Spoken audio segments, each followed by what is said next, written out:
Hello, this is Dave Hurwitz, Executive Editor at ClassicsToday.com, here to talk to you about Charles Ives' Three Places in New England. Now, I have to tell you a little bit about Ives first, because this is a composer with whom I feel a fairly close affinity. He was born in Danbury, Connecticut, and my father came from Danbury, Connecticut. My grandfather owned the auto parts store on Main Street at the time when Ives was there.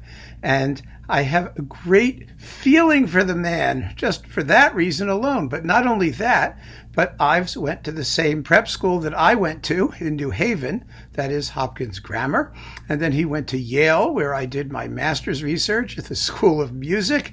And, you know, it's very, very funny because when you think about Ives being so difficult. When I was in high school, the Yale Orchestra used to come and they did these sort of Ives festivals. And so we sort of grew up listening to, bitonal marches and polyrhythms. And, it really was quite wonderful. I have to say, he was sort of a local hero in the music world anyway. I'm not sure the rest of the world cared particularly. But the Three Places in New England deal with basically, three places in New England. The first is in Boston. The second is Putnam's Camp in Reading, Connecticut. That was where we used to go on our school trips to Putnam Park. And there was a cave there that you could sort of go through and hang out in. And then we always used to shimmy around that. So that was Putnam's Cave. And then finally the Housatonic at Stockbridge. Now, Stockbridge is right where Tanglewood is. That's where our Boston Symphony Summer Festival is right in that area. And I happen to have grown up in Milford, Connecticut, which is at the mouth of the Housatonic River. So, I know all these places. I know who Ives was. I was sort of all around it. Even later in life, when I went to work in New York in business, I was on Wall Street. And my office was just a block or so from Ann Street, which is where Merrick and Ives, or Ives and Merrick, Ives' insurance company was located. So, for autobiographical reasons having nothing to do with music, I'm not pretending. I have an affection for the history of Ives and for, of course, the places in New England that he describes. They're wonderful, wonderful pieces anyway. Now we'll talk about music because I love Ives' music. It is fresh, it's daring, it's original, it's exciting, and he's iconoclastic and crazy, and he was simply sui generis. He was unique, absolutely unique. Now the work exists in two versions. He originally prepared a full orchestral version, but later reduced it for chamber forces because he couldn't get performances of the full orchestral version. And so the chamber version squishes a lot of the orchestral music into the piano part. But the fact of the matter is that they're both equally valid and they both sound very well. If I prefer the full orchestral version a little bit, it's only because it has, because there isn't so much sort of jammed into the piano part, it has a bit more color.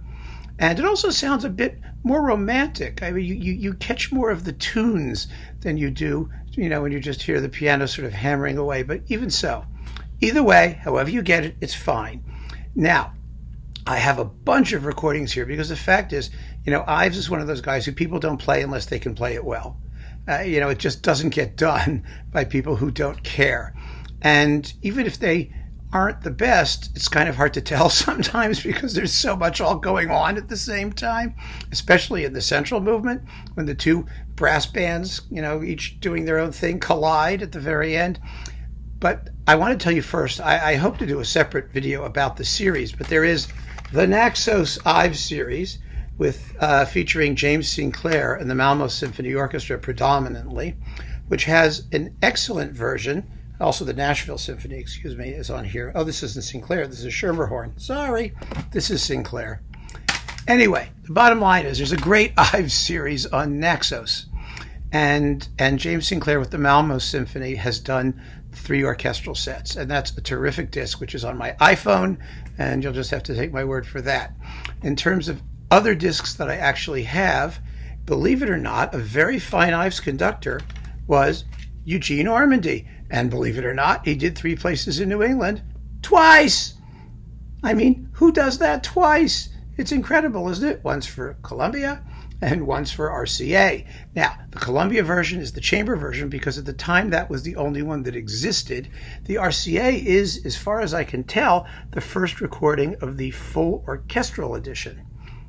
And you can take your pick. They're both excellent. This comes with a very fine performance of the Holiday Symphony, so it may be worth having if that's what you're interested in. In addition, I mean, it's kind of amazing someone did it twice, isn't it? For the chamber version, there is this terrific recording of different sets for orchestra by the Orpheus Chamber Orchestra. Now, this may be a little bit too thin for some people. You know, it doesn't have the heft. Obviously, let's put this down. It doesn't have the heft of some of the versions for larger ensemble. The playing, of course, is pristine and immaculate. And that's maybe something you don't always want so much in Ives either. So, you know, that's a disc more for refined Ivesians, if there is such a thing. You know, the full orchestral version is you can find here with Zinman in the Baltimore Symphony. Now, comes also with the Holiday Symphony. This is a disc that strikes me as just a little bit too polite.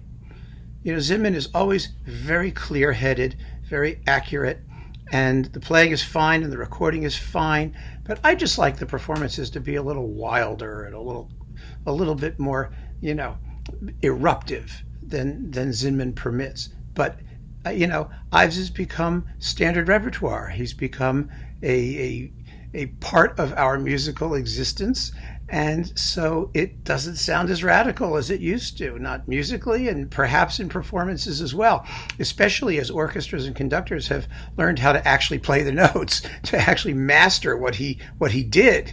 And since they've done that, I think perhaps it's softened some of his edges. Is that a bad thing? You'll have to judge for yourself.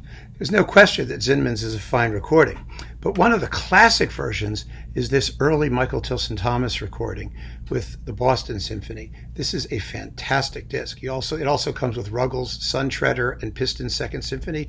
These are sensational performances, and you know, it's still, I think, for the Housatonic at Stockbridge, it's one of the most beautiful performances of that piece that you'll ever hear. I mean, that's, you know, the music represents the sound of a church hymn with mist on the river and a covered bridge going over the Housatonic. It's all still there, by the way, if you ever go up there. And it's so poetic. It's such a wonderful, wonderful tone poem and so beautifully done. And this performance is, in my view, just about unmatched. However, there are some more recent recordings that are also equally good. They really are. They're just terrific. First, this is a new series with Andrew Davis and the Melbourne Symphony Orchestra, which has been excellent. First class. And here you get a Holiday Symphony, Central Park in the Dark, The Unanswered Question, and 3 Places in New England. This is a terrific performance of the 3 Places. It's the version for large orchestra. They play the daylights out of it. And Andrew Davis is not somebody you normally associate with Charles Ives, but he's doing a terrific job in this series on Chandos, and I recommend it very, very highly. If you want just one disc to sample, I would get this one because it has really some of the most major Ives pieces with you know, the 4 holidays and The Unanswered Question and 3 Places in New England. I mean, it's almost, you know, the perfect Ives collection. So do give this serious consideration. Also, equally fantastic, Slatkin in St. Louis, as you might have expected.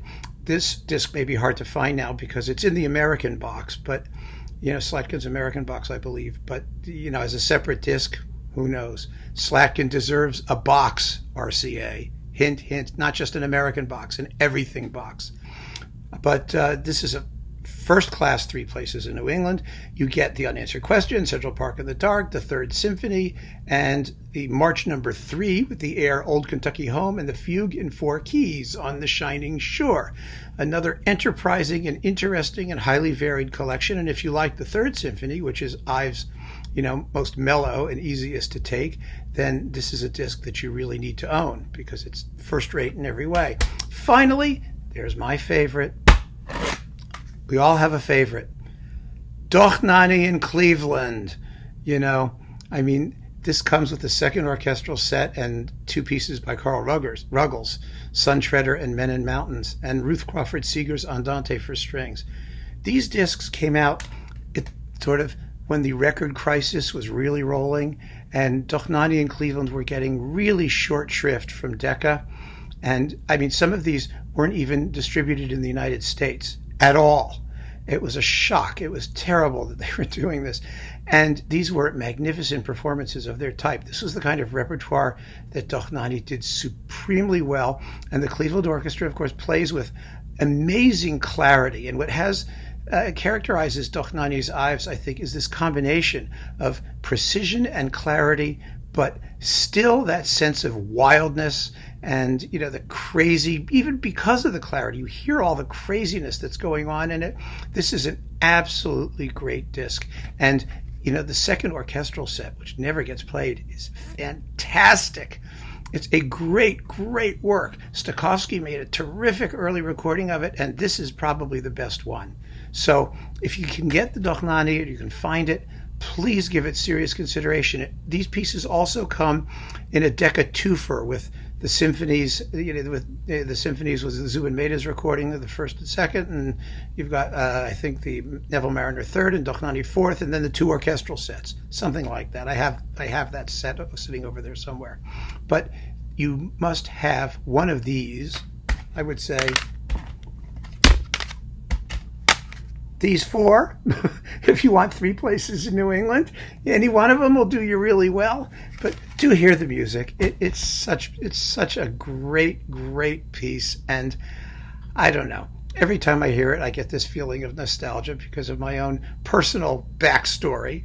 There aren't that many pieces of classical music where, a kid from Delaware and Connecticut, can have a personal backstory. So Ives's music is one of those opportunities for me to chime in with something a little bit closer to home than most of our classical legacy. And so I enjoy it for that reason. Keep on listening, folks, and thank you very much.